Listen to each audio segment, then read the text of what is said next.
Hey guys, welcome back. I am Jason Salyer, and it is a terrible, miserable, rainy day, and I love it. It's my favorite weather of all time.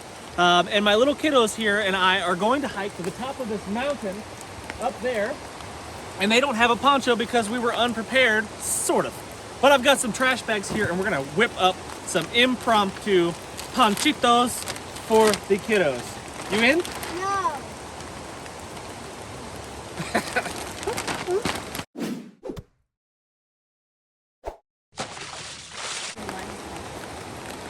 The head. Had to make it a little bigger. Those kids have giant melons, so we gotta make the hole bigger. Got huge heads. See how tall she is?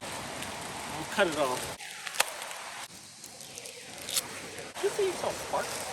I think you did. What are you doing? Stand up, weirdo. Here, put your arms through, weirdo. Go.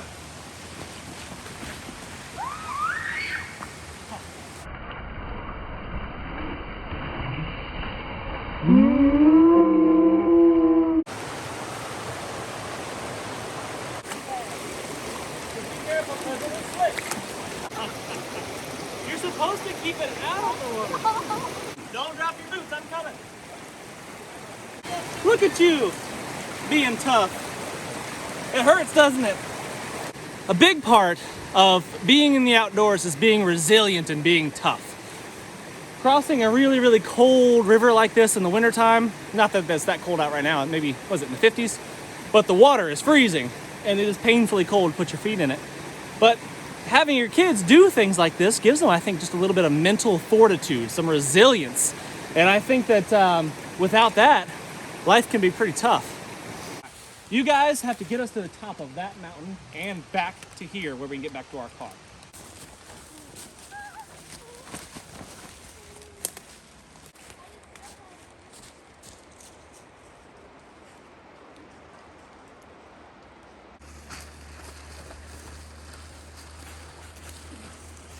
So I really want my kids to have kind of an adventurous spirit. I want them to look at the top of a mountain and say, I could climb that, I can conquer that, I can beat that. Whether it be an actual mountain or a metaphorical mountain. I want them to look at obstacles as challenges that they can conquer. I don't want them to be afraid of anything. I want them to believe that they can do anything. Doesn't matter what it is. Doesn't matter how difficult. Doesn't matter what everyone around them is saying, because they're going to have people their entire lives tell them that they can't do something, shouldn't do something. And those people that are saying those things are saying that because they can't and they won't, because they're too afraid or whatever. It's easy to make excuses. It's easy to give up before you even start. And my children will not be those type of people.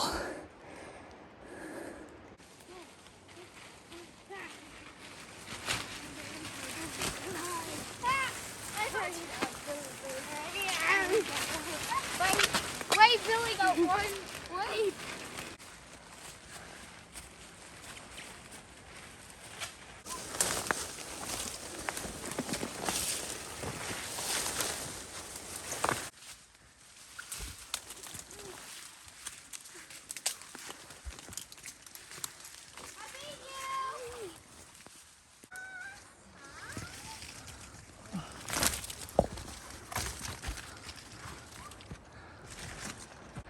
That's right down there is the road. That's kind of where we parked, just to the left a bit. That's how high we climbed. And these little turkeys in their trash bag ponchos made it.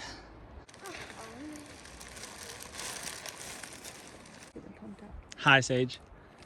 Do you like your fashionable trash bag? No. I mean, sure.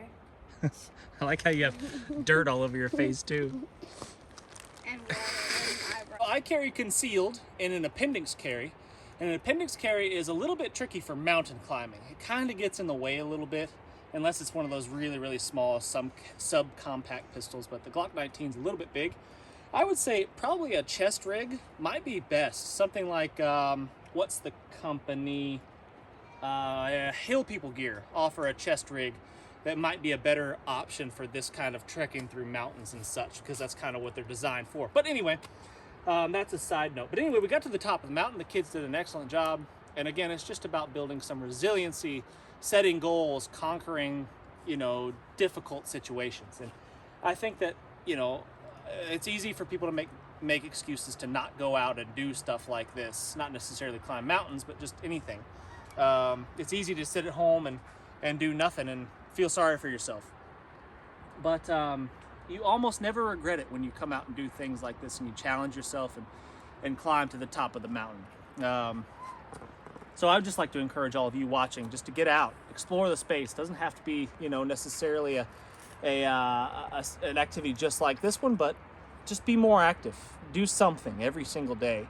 It does so much for your health, just emotionally, physically, spiritually.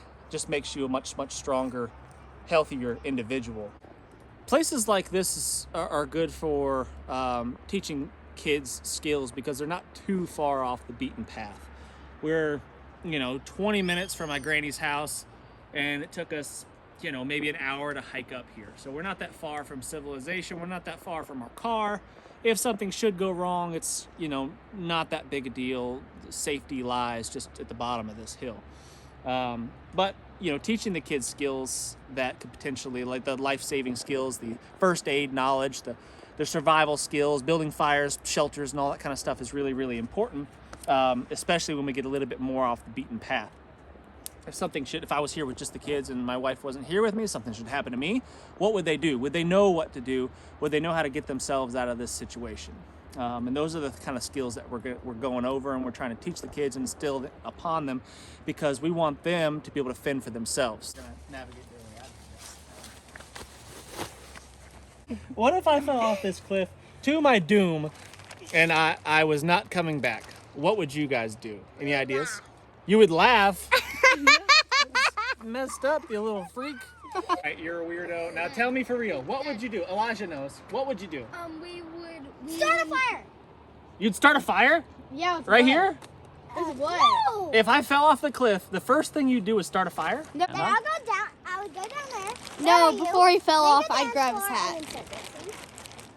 What'd she say? Make a what? She would go down there, make a dance floor, and then start dancing. What's wrong with my children? No, I would bury you. She'd bury me first. And then What? I would do it. Eat you. You eat me. First we need to dance, then we need to eat you. Because you are surviving. I need you guys to be serious for just a minute. If I fell off of this cliff and I was hurt really badly, or I was dead from falling off the cliff, really, and you guys were stuck up here by yourselves, what would you do, Elijah? I would go down navigating back down all the way down to the road to our car. Yeah. And then I would go on the side of the road, walking with my hand out like this. And you'd hitchhike? Yeah. Would you wave a car down and ask for help? Yeah. That's a good idea. Listen, you guys can see the road, right? There's the road. Yeah. So that's where you need to go. But you could follow the way that we came up, right? You could follow our tracks. Mm-hmm. Could you do that? Mm-hmm. These are going to get us back to the river. You guys are going to find the spot that we crossed the river, and you're going to get us to our car. Got it? I'm not going to help you. I'm not going to guide you. I might help you get across the river. But I'm not going to guide you. Actually, I'm not even going to help you get across the river this time. You guys are on your own. You can help. The three of you are going to pretend that I'm not even here. I know what I do. So I'll go back down, find our car, get in it, try to start it, and then go back to Granny's house. You drive her yourself back to Granny's house? I just crashed into a few trees.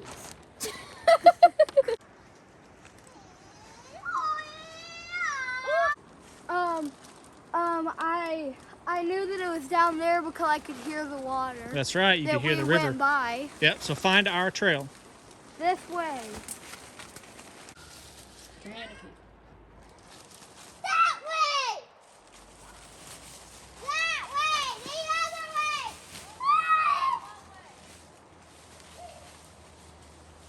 way! I think we're doomed to spend the night. We're destined to spend the night in the woods tonight, I think. I remember this. Oh no, it's raining.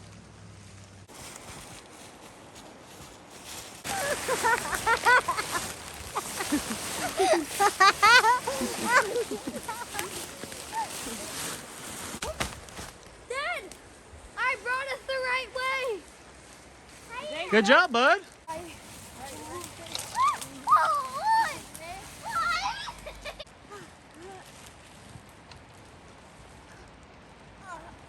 Dad, are you coming?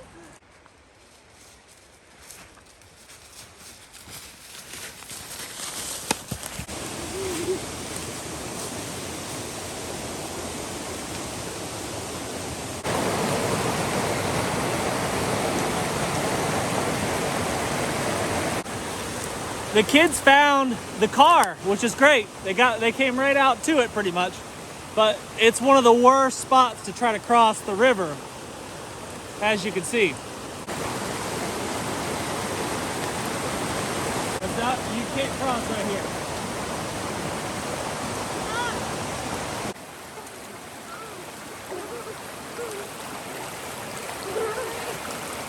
Help each other out. Don't let her slip. Don't pull anybody. Go slow, go slow, go slow.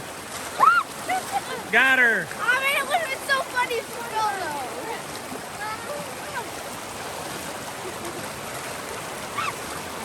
Help each other out. All right, guys, thanks so much for watching. Hit the thumbs up, and we'll see you on the next one. I would undig you, and then I would take you. She would exhume you. Build a fire, cook you, and eat. And then I would build my dance floor back. So you would eat me Wait, and then dance to celebrate. No, I would cut off your legs and then eat the legs. Oh my God. Because they're the And save fattiest the part. rest. Save the rest Because for they're later. the meatiest parts. That's messed up. What has she been watching? You guys are creepy. It's gonna. Their mother has She's gonna- clearly been a bad influence on them.